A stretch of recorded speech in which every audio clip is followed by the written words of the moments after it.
자, 오늘의 과소비가 남편의 은퇴를 미루기 때문에 한 달 식비 얼마나 쓰시나요? 식비 아끼고 싶은데 어떻게 될지 모르겠어요. 한정된 예산으로 식탁을 차려야 되는 주부들에게는 고물가는 그야말로 공공의 적이다. 다른 집은 식비를 얼마나 쓰고 있는지 어떻게 줄일 수 있는지 고민 상담글이 끊이지 않는데 하루 식비 1만 원 프로젝트 어마어마하네요. 알뜰주부 실제 실존하는지는 알 수 없지만 알뜰주부 모모님에게 해결책을 들어봤다. 여기를 보면은 이 특강을 들은 수강생만 벌써 500명이 넘을 정도로 4인 가족이 일주일에 7만 원으로 살기 가능한가? 신용카드는 없애고 왜 없애지? 통장은 8개로 왜 쪼개지? 소득 30%는 강제로 저축하고 절약 노트를 써라. 우선순위를 정해라. 잡동사니 소비 줄여라. 식비는 냉장고 정리부터. 그러니까 이런 것들 뭐 해라. 해라. 굉장히 반감이 생기죠. 저런 식으로 명령조로 하라는 사람 말 들어서 잘된 케이스가 거의 없거든. 보통 이제 저런 게 지금 거의 몇십 년째 오고 있는데 뭐 하나 이게 뭐 이렇게 되는 게 아니라 좀 반감이 생겨. 뭐 왜 하라 말아야 이러고 어디다 대고 명령질해 이렇게 돼 있는데 그래요. 일단은 뭐 그러라고 합니다. 식비를 줄이고 싶다는 주부들이 많은데 외식을 끊어라. 배달을 끊어버려라. 주부가 밥을 해야 된다. 평소에 식사 준비를 하지 않았다면 힘들 수 있지만 식비 절약에 성공하면 돈을 많이 아낄 수 있다. 1-2만 원 정도가 아니라 수십만 원씩 생활비가 줄어든다. 그렇게 해서 아껴서 모은 돈은 미국 배당주에 장기 투자하는 방법을 추천한다. 그래요. 미국 배당주에 장기 투자하래요. 약간 좀 갸우뚱한데. 물론 뭐 장기 투자하는 게 나쁜 건 아닌데 이게 글쎄. 일주일 식비 7만 원은 가능하냐? 한 달, 3개월, 6개월 등 기한을 적혀놓고 시작하면 좋다. 무슨 말이냐? 일주일 식비를 7만 원을 넣자. 한꺼번에 많이 넣으면 안 되고 일주일치 식비만 넣어놔야 긴장하며 살 수 있다. 그래 이후 일주일마다 7만 원씩 입금되도록 자동이체를 걸어두고 체크카드로 결제해라. 야 무지막지하시네. 절약한다고 외식 한번 못하면 서러우니까 한 달에 5에서 10만 원씩 가족 외식비라고 명칭을 붙여 별도로 돈을 모으는 것도 추천한다. 어마어마하네요. 식비를 어떻게 줄여? 여기가 중요하죠. 여러분들이 궁금한 게 여기겠죠. 식재료를 소분해서 냉동해라. 나는 이렇게 해서 40만 원의 식비를 줄였다. 냉동이야 냉동. 그래서 일주일 이상 냉장고 파먹기가 가능하도록 장본 물건들을 냉장고에 채워넣을 때 냉장고 지도를 만들자. 장보는 요령은 뭐냐? 공복에 가지 말라. 장보기는 30분 내에 끝내라. 오래 머물 필요가 없다. 달걀, 멸치, 감자 등은 가격도 저렴하고 많은 요리를 만들 수 있다. 장은 일주일에 2번 봐야 한다. 월요일은 반찬하고 밑반찬을 만들고 국을 2-3가지 끓여 냉동에 둔다. 목요일 저녁까지 국을 번갈아 먹고 금요일엔 주말까지 먹을 걸 사라. 알죠? 그래요. 냉동은 어떤 식으로 하냐? 물을 샀다면 3분의 1은 소고기 묵국에 넣고 3분의 1은 어묵탕용 물을 썰어서 냉동하고 나머지는 무생채를 해서 달걀 부침과 비벼 먹어라. 어묵도 통째로 얼리지 말고 썰어서 얼리면 김치찌개 등등에 넣어서 쓸 수 있다. 그래요. 불고기도 냉동을 해라. 고기만 재서 냉동하기보다 채소까지 다 넣어서 얼리면 좋다. 정작 먹을 때 채소가 집에 없을 수도 있어서다. 나물은 삶아서 물과 함께 냉동하면 수분이 날아가지 않는다. 생선도 한 마리씩 포장해 보관하고 돈가스도 개별 포장해서 얼린다. 아주 알뜰한 계획이에요. 아주 뭐 나쁘진 않는데 여기서 제가 또 추천할 만한 댓글이 하나 있어서 한번 읽어드리도록 하겠습니다. 이 댓글이 가장 중요한 핵심 포인트인 것 같아요. 저거할 시간에 일을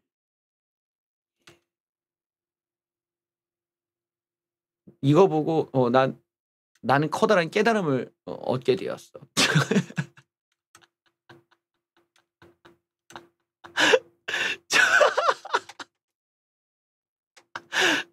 이렇게 짧고 임팩트가 있지?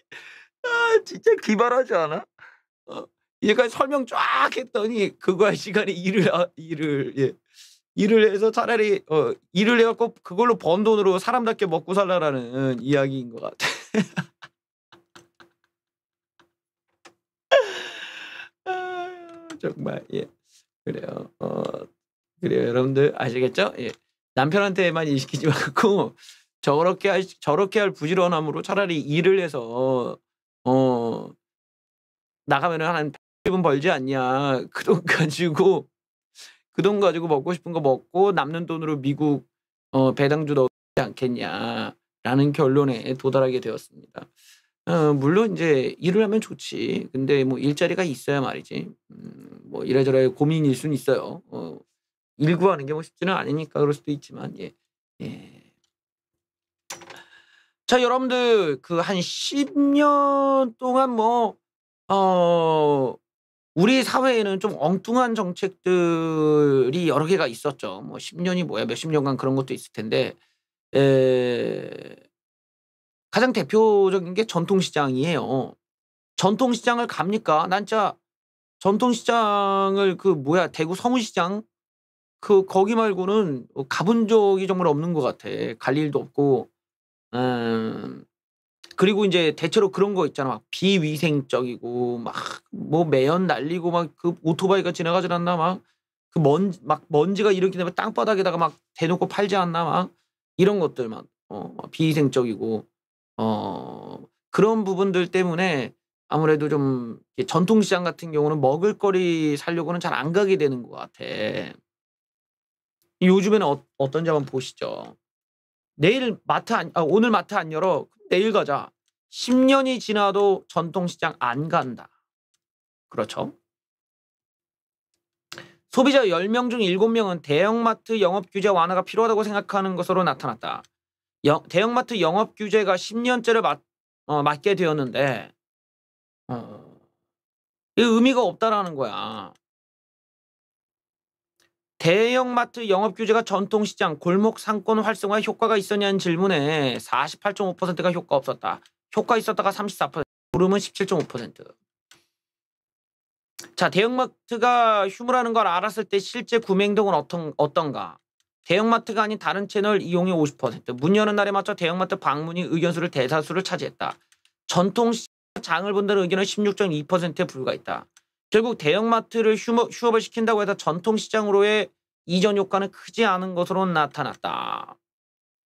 대형마트 의무 휴업으로 장 보는데 불편함이 있느냐의 질문에 불편하다는 의견과 불편하지 않다는 의견이 비슷했는데 장기간에 걸친 규제 의무 휴업 시 대체 행동이 익숙해져 있기 때문이다.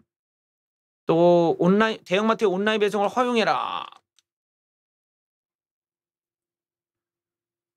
온라인 유통화대, 또 밀레니엄 세대 등의 부상, 4차 산업 기술 발전 등으로 유통시장 환경은 10년 전과 크게 바뀌었는데 무조건적으로 이렇게 규제하기보다는 새롭게 만들어야 된다라는 거죠. 그러니까 전통시장도 이제 좀 바뀔 필요가 있지.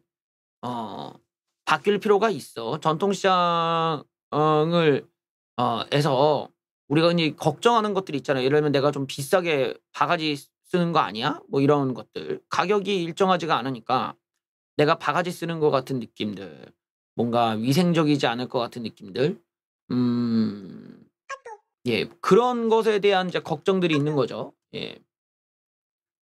그래서 이런 여러 가지 것들을 섞어 보면 우리가 이 대형마트 그러니까 뭐라고 해 전통시장을 대형마트처럼 차려도 되지 않나? 굳이 왜 이런 거를 왜 뭐라고 해야 될까나 이렇게 상인과 상인끼리 갈라치기를 해 가지고 이렇게 만들었는지 모르겠는데 아싸리 그냥 이렇게 좀 대형마트와 이렇게 협조해 가지고 같이 할 수 있는 방법을 만들든지 아니면 뭐 좀 이렇게 흡수를 시키든지 뭐 이래도 될 거를 꼭 굳이 이렇게 어렵게 만들어서 10년 동안이나 고생을 시켜야 되는지는 잘 모르겠네요. 예. 어 그다음 내용을 함께 보시죠. 아 그래요. 요즘 주식하시는 분들은 아주 힘들 시기죠. 예. 본인의 계좌가 18원 숫자로 바뀌며 박살이 날 때 가장 좋은 방식은 뭐냐? 가장 좋은 방식은 그냥 안 보는 거죠. 앱을 안 보는 겁니다. 앱 안 본다. 더 멀어진 내 집 마련 꿈. 주가 폭락에 개미들 한숨만 나온다네요. 역시 이제 개미들이 이제 걱정을 하는 게 뭐야? 그 대출을 이빠이 받아갖고 넣은 사람들 같은 경우에 고민들이 많겠죠.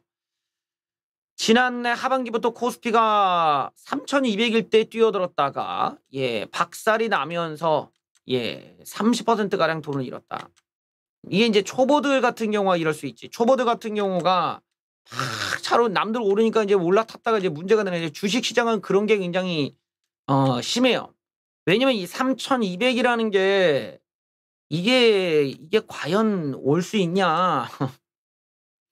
이 3,200이라는 게 그러니까 예를 들어 우리나라 주식이 뭐 한 1,800, 뭐 한 2,200 계속 왔다 갔다 했다 이거야. 이렇게 몇 년 동안이나. 그러다가 얘가 쭉 올라서 여기 3,200까지 갔는데 얘가 좀 떨어졌어요.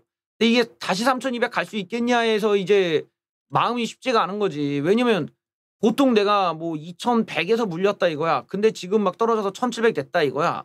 그러면 이전의 데이터를 보면 이 지점에 올라온 적이 있으니까 좀 안심이 되는데 여기는 한 번도 와본 적이 딱 한 번밖에 없는 거야 지금. 역사적으로 한 번밖에 온 적이 없는 지수 때니까 굉장히 걱정이 많아질 수밖에 없겠지.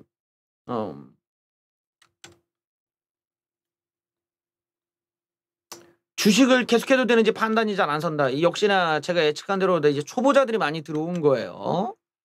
우량주 위주로 장기 투자했는데 돈이 날아갔다는 생각이 눈물이 날 것 같다. 앱도 안 본다. 하락 흐름이 당분간 더 이어질 수 있을 거란 전망이 나오다 보니까 앞으로 별다른 호재가 보이지 않는다는 점. 물가를 잡기 위해 긴축 기조가 강화되면 주식시장은 쪼그라들 수밖에 없다. 그런 거죠. 아파트 사기에는 현실적으로 어려워 돈을 좀 불려보자는 마음으로 주식했다가 오히려 손해만 커졌다. 기성세대의 자산 증식을 보며 허탈감을 느껴 주식과 암호화폐에 뛰어든 젊은 세대들은 되레 하락을 맞았다. 부의 축적에 대한 기대가 사라졌다. 참 이런 거 보면은 어렵죠.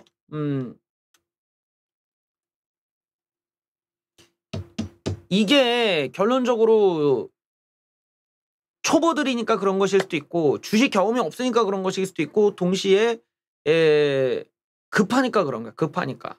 이 조급하면 망하죠. 조급하면은 안 돼. 투자를 할 때는 되게 신중하게 들어가야 되는데 이게 이 정도 올랐으면은 야 이건 좀 아니야. 좀 조심해야 돼. 뭔가 이렇게 옆에서 얘기해 줄 수 있는 사람이 있었다면 조금 절제하면서 돈을 조절했을 텐데 그게 아니라 막 퍼부었다.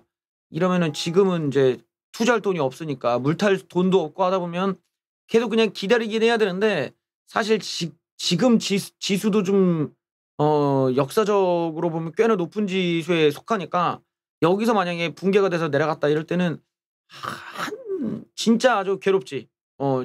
어디 가서 나 지금 나 80층이야 막 이러면은 이러고 깜짝 놀라겠죠. 그런 것처럼 너무 높은 자리에서 좀 주식에 물린 사람들 같은 경우는 좀 고민이 많이 될 수밖에 없을 겁니다. 왜냐면 물 타더라도 살릴 수가 없는 지수가 있어. 그리고 냉정히 말해서 거기까지 올라가는데 어마어마한 금리 인하가 뒷받침이 됐다라는 거 아니에요. 어마어마한 달러가 들어와주고 어마어마한 이런 뭐 화폐 유동성으로 만든 지표이기 때문에 이게 이제 가능하냐 이런 데서 이제 우려가 되는 겁니다. 근데 어떤 희망을 갖고 있는 분들도 행복 회로를 돌린다면 이런 가능성을 얘기해 줄 수 있죠. 기업들이 정말 막 장사가 너무 잘 돼 막 우리나라 기업들이 그러면 3,000 가지 않겠냐? 3,200, 3,400, 500도 가는 거 아니냐 막. 문제는 지금 그게 아니야 지금. 기업 실적 부진발 공포가 지금 또 다가오고 있습니다. 이게 무슨 말이냐면 이미 인플레이션으로 한 대 맞았죠. 금리 인상으로 한 대 맞았죠. 그 다음에 결과가 기업들의 실적이 안 좋은 걸로 나타날 수가 있다라는 거야. 자, 기업 실적 부진발 경기 침체 우려가 시작될 수 있다는 전망이 나온다. 아직 증시가 성장 둔화 리스크를 반영하지 않고 있다. 그렇죠. 지금 주식은 그냥 금리, 물가 요 이슈만 반영한 거예요.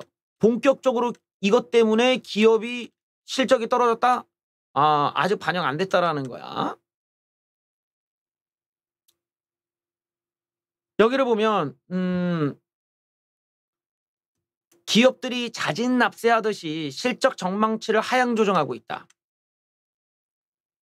자, 실제 2분기 실적 발표를 앞두고 실적 전망치를 낮추는 기업들이 속출하고 있는데 마이크로소프트도 낮추고 있고요. 달러 강세에 따른 미국 기업의 순이익이 400억 달러 감소할 것으로 예상을 했다. 지난해 상반기 80억 달러의 5배에 이른다. 결국 기준금리 인상 등을 하면서 이 기업들의 활동이 위축되고 있다는 게 투자할 돈이 없으니까 자 이렇게 되면서 가뜩이나 악재가 산적한 증시의 부담이 가중될 전망이다. 그러니까 희망이 없는 거지. 여기에 지금 미국에서 또 예민한 부분 항상 우리가 주식의 이런 변화를 볼 때 채권 금리를 좀 유심히 봐야 돼요. 채권 금리. 미국의 채권들이 지금 왔다리 갔다리 하면서 아주 급격하게 변하고 있어요. 장단기 금리가 역전했습니다. 당연히 뭐 폭락 나오는 거죠. 미국 뉴욕 증시가 폭락했다. 왜? 당연히 인플레이션 고공행진에 따른 경기 침체 우려 탓인데 동시에 미국 국채 2년물이 폭등을 해서 그 금리가 폭등을 해서 장기물을 앞섰다라는 거예요. 금융시장 전반이 패닉에 빠지고 있다. 장중한 때 2년물 금리가 10년물로 웃도는 금리 역전까지 발생했다. 지난 4월 이후 처음인데 채권 시장 참가자들이 그만큼 경기 침체 가능성을 높게 보고 있다는 것이다. 채권에 대해서는 제가 몇 번 설명한 적이 있죠. 단기 채권과 장기 채권. 채권이라는 거 이제 우리가 돈을 빌려주고 이자를 받는다. 이자를 얼마 주겠다라는 것에 대한 증서야. 근데 이 단기와 장기의 차이, 단기는 뭐 한 2년짜리, 뭐 장기는 1, 2년짜리, 단기는 1, 2년짜리, 장기면 10년 이상짜리잖아요. 그러니까 우리가 이걸 두고 보면 사람이 10년 이상이나 내 돈을 묶어놓고 싶지는 않겠지. 그러니까 단기물이 인기가 많아. 단기 쪽이 인기가 많다는 거는 수요가 많다는 거고 수요가 많으면 자본주의 이 공급과 수요 원칙에 의해서 어떻게 되니까 가격이 올라요. 그러니까 단기물은 가격이 비싸죠. 가격이 비싸면은 이자는 어떻게 됩니까? 많이 줄 필요가 없지. 그러니까 그 채권은 가격과 이자가 반대로 가. 그래서 인기가 많은 채권은 이자를 별로 안 줘. 당연한 거 아니야. 뭐 이자를 많이 줄 필요가 없잖아. 이자를 안 줘도 사람들이 사니까. 그러니까 단기물은 바로 이런 특성이 있는데 장기물은 인기가 없으니까 어떻습니까? 금리를 올려줘야 애들이 많이 살 거 아니에요.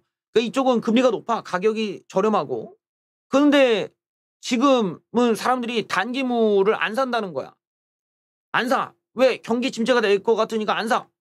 안 사면 어떻게? 그 금리, 그 채권을 안 팔리니까 어떻게? 금리를 올려야 돼. 이자를 올려야 돼. 금리를 올려야 돼. 근데 이 금리를 올렸더니 이게 장기물보다 더 올랐다라는 거야. 이러면 얼마나 경기 침체를 심각하게 생각하고 시장이 얼마나 경기를 안 좋게 보고 있는지가 그로 인해서 반영이 된다라는 거예요. 그 이자의 차이가 원래 인기가 많은 단기물이 인기가 없어졌다는 반증이고 그 인기가 없어지는 정도가 장기물보다도 더 인기가 없어질 정도면은 얼마나 현재의 경제를 안 좋게 보느냐가 증명이 되기 때문에 주식이 박살이 나는 이제 지표가 된다. 이렇게 볼 수가 있겠죠. 이러다 보니까 지금 나오는 게 우리가 빅스텝 금리 인상 알죠? 빅스텝. 그다음에 자이언트 스텝도 있어요. 빅스텝, 자이언트 스텝. 이렇게 크기에 따라서 0.5%로 올린다. 그다음에 또 0.75%로 올린다. 이 자이언트 스텝, 빅스텝은 0.5% 올린다. 이건데 슈퍼 빅스텝이 나왔습니다. 이제 조만간 또 슈퍼 초 울트라 빅 자이언트 스텝 이러고 나오겠는데 이제 앞에 또 붙었어. 슈퍼가 붙었어. 슈퍼가. 슈퍼 빅스텝이 뭐냐? 1%야. 1%.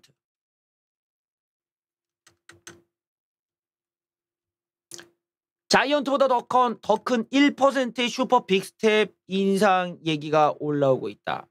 슈퍼 빅스텝을 해야 된다라는 이야기들이 급부상하고 있다는 것이다. 미국 연준이 물가를 잡기 위해서는 한꺼번에 1%로 올릴 수도 있다는 것인데 그래요.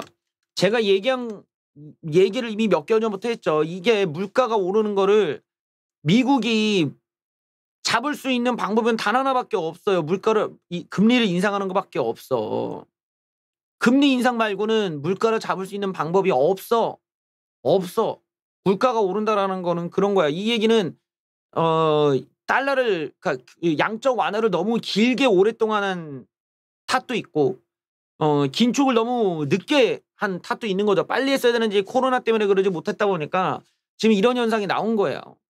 돈이 너무 흔해지니까 물건의 가격이 올라버리고 이게 시장 심리가 이렇게 기울어져 버렸단 말이지.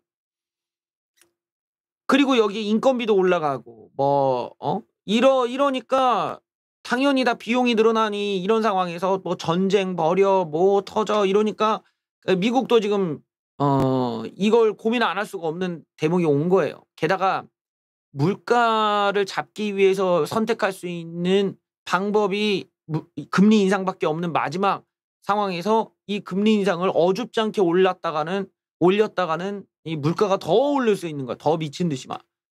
우리는 물가라는 걸 못 잡는구나 이러고 완전히 시장이 기울어 볼 수가 있으니까 초장에 그냥 제압을 해야 돼요. 그럼 어떻게 아주 급한 금리 인상을 해야 된다는 거죠. 그러니까 0.25%? 이게 너무 찔끔찔끔이라는 거야. 이제는 1%, 1.25% 팍팍 올려야 된다는 거지. 예전에 그렇게 해서 20%까지 올라갔었어요. 그래야 겨우 잡혔다라는 거야. 그러니까 지금 예전처럼 금리라는 것을 갖다가 찔끔찔끔 인상해서는 물가를 잡지 못하는구나. 이게 점점점 이제 기정사실화 돼가고 있는 거지. 그래서 1% 금리 인상까지 나오는 거야. 1% 금리 인상이면은 누가 주식을 하나 그냥 은행 계좌에다 넣어놔도 지금 뭐 수익률이 막 5%가 될 5%, 막 6%될 판인데. 그러니까 이거는 주식을 일단은 대가로 치러야 된다고 내가 몇 번을 말했어. 이건 어쩔 수가 없어. 자, 그래도 현실적으로는 지금 이번에 0.75% 올릴 가능성이 제일 많다고 합니다. 자이언트 스텝이네요. 예. 0.75%포인트 금리 인상을 할 가능성이 많다고 보도하고 있다. 실제로 93%나 된다고 하네요. 이번 FOMC에서 0.75포인트 인상할 확률이 가장 크다. 전전일은 10%에 불과했는데 25%로 2배 이상 올랐다.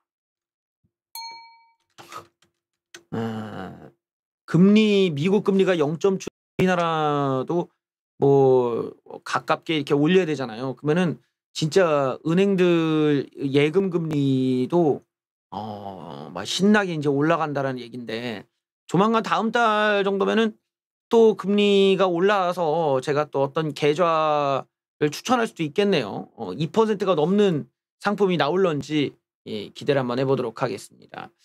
비트코인 하시는 분 계신가요? 박살이 납니다. 예. 예, 22,000달러 붕괴, 17,000달러까지 떨어진다 이러고 이거 이거 뭐 잡주야 뭐야? 예. 그냥 박살이 나냐? 예. 비트코인이 그동안 지지선으로 여겨졌던 22,000달러마저 붕괴되었다. 22,000달러가 붕괴된 건 2020년 이후 처음인데 와, 이건 차트가 볼만하고 이건 무슨 코스닥 잡주도 아니고 어떻게 이렇게 떨어지냐? 자, 이렇게 된 데에는 셀시우스의 뱅크런 사태와 바이낸스가 일시적으로 비트코인 인출을 중단하는 사태가 때문이다. 이게 무슨 말이냐?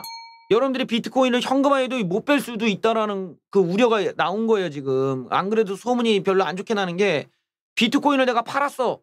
근데 이 돈을 내가 못 가져간다라는 거 팔아도 심지어는 비트코인 자체도 좀 박살나는데 이걸 현금화해도 내가 못 뽑을 수 있다라는 거야. 얘네들이 안 줘가지고. 참 무서운 거죠. 또 비트코인 인출이 또 중지되기도 하고 뭐 사소한 오류 때문이라고 하는데 지금 시장 심리가 아주 안 좋고 불신이 커져가고 있는 거지 지금. 아주 안 좋을 것 같습니다. 예. 자, 여기 비트코인 때문에 억만장자들이 무지막지한 손실을 보고 있다고 하네요. 예. 가상화폐 시장이 붕괴되는데 비트코인 억만장자들의 재산도 실시간으로 사라지고 있다. 미국이 최악의 인플레이션을 직면하며 비트코인 등이 막 무너지고 있는데 비트코인 가격이 폭락하면서 억만장자들의 재산도 147조 원 증발해버렸다. 없어져 버렸어. 예. 여기를 보면 자오 창평 바이낸스 CEO의 재산이 109조가 감소했다. 109조가 없어졌대. 100억도 아니고. 브라이언 암스트롱이라는 애는 14조, 8조 등등이 감소했다. 조단이야 얘네들은 막. 어이가 없네. 비트코인 하락세도 당분간 이어질 거라는 우려도 끊이지 않고 있다. 연준의 긴축 우려가 가상화폐 시장도 위축시키고 있다는 것인데 그래요. 뭐 비트코인도 계속 박살이 나면서 지금 3천만 원 이하로 떨어지기 시작하면 이제 많이들 던질 수도 있지. 그 보통 그 시대에 뒤늦게 이제 비트코인 유행일 때 들어갔던 사람들이 대체적으로 그 가격대에 많이 있으시니까 떨어지면 이제 뭐 2천만 원 깨는 건 시간 문제다라는 얘기잖아 지금. 역시 믿을 게 못됐었어. 근데 여기뿐만 아니에요. 지금 우리나라에서 역시 얘네들 때문에 연말 경제에 대해 걱정하는 목소리가 많습니다. 하루 매출 3천억이 증발할 판. 총파업 때문에 석유화학 쪽이 아주 초비상입니다. 이게 또 우리나라의 물가를 올릴 수 있는 무서운 또 대목이죠. 울산 여수에 있는 석유화학 공장은 24시간 돌아가는데 화물연대 총파업으로 줄줄이 가동을 멈출 위기에 몰렸다. 하루 매출 손실액만 3천억 원에 달하는데 한국산업계가 초비상 사태다. 석유화학 업계 상황이 가장 심각했다. 큰일 났구만. 누적 매출 손실액만 5천억 원이 넘는다라면서 한국석유화학협회 본부장이 이런 말을 했다고 합니다. 자동차 업계는 어제까지 5,700여 대의 생산 차질이 발생했다. 이렇게 계속되면 부품업체 줄도산이 불가피하다. 철강업계 누적 피해는 1조 원. 안전운임제 때문인데요. 안전운임제가 뭐냐. 이게 이 화물운송 종사자들에게 과로, 과적, 과속 방지하겠다는 취지로 임금을 보장해주는 제도였다라는 거예요. 근데 일몰제는 뭐냐, 이제 없어지는 거야, 시간이 지나면. 그래서 조만간 없어지는 제도이다 보니까 이 화물연대가 이걸 유지해라 라면서 좀 파업하고 있는 거야. 아니 이놈의 안전운임제 때문에 이 문재인 때 이거 한 거잖아요. 문재인 이놈이 도입한 것 때문에 물류비가 최대 80%나 올랐고 비용 우려에 생산기지를 이전하려는 기업들도 나오는 마당에 뭘 이걸 또 유지하냐.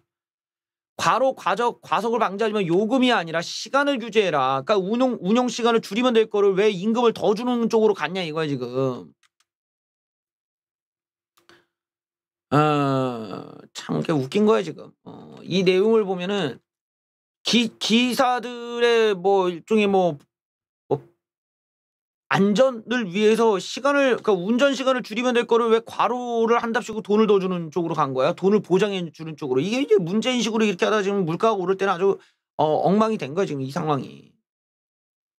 여기에 또 문재인이 또 뭘 어떻게 했는지 한번 보십시오. 일자리 늘려라. 한마디에 뭔 일이 벌어졌냐. 한국철도공사와 한국전력 등 공공기관의 임직원들이 30%나 최근 5년 새에 새로 뽑혔다. 문재앙이 신규 채용 인원을 급격하게 오더를 내리고 늘린 결과다. 이렇게 해서 인건비 부담이 커졌는데 정작 현장에서는 숙련도가 낮은 이런 직원들이 갑자기 많아져서 업무 효율성이 더 떨어졌다. 공공기관 방방 경영의 현실을 적나라하게 보여주는 사례다. 문재인 때문이야. 응? 무리한 인력 늘리기는 공공기관의 문제뿐만이 아니었다. 전체 공공기관이 신규 채용한 정규직만 15만 명. 이 정규직으로 막 전환시켜가지고 이게 국민 세금으로 이거 감당해야 돼. 문재인 정부가 출범하기 직전에 21조 수준이었던 인건비가 31조 원으로 늘어났다. 윤석열 정부에서는 이거를 대대적으로 개혁할 계획인데 한국전력이 뭐 1000명 이상의 직원을 뽑겠다고 발표해도 와 대박이다라는 반응이 나왔는데 하지만 최근에는 1000명 뽑겠다고 하면 공공기관 상위 5위권에 들지도 못한다. 문재양이가 억지로 노골적으로 공공기관 채용 확대를 강제했기 때문에 이런 일이 벌어지는 거예요. 문재양이 일자리 확대 주문해서 채용이 급증했습니다. 이렇게 인력이 늘어난 이유도 복합적인데 문재양의 비정규직 정규직화 정책이 대표적이다. 이렇게 정규직으로 전환하는 정책이 시작되면서 새 공공기관이 만들어졌고 이들 기관은 수천 인력을 또 채용하고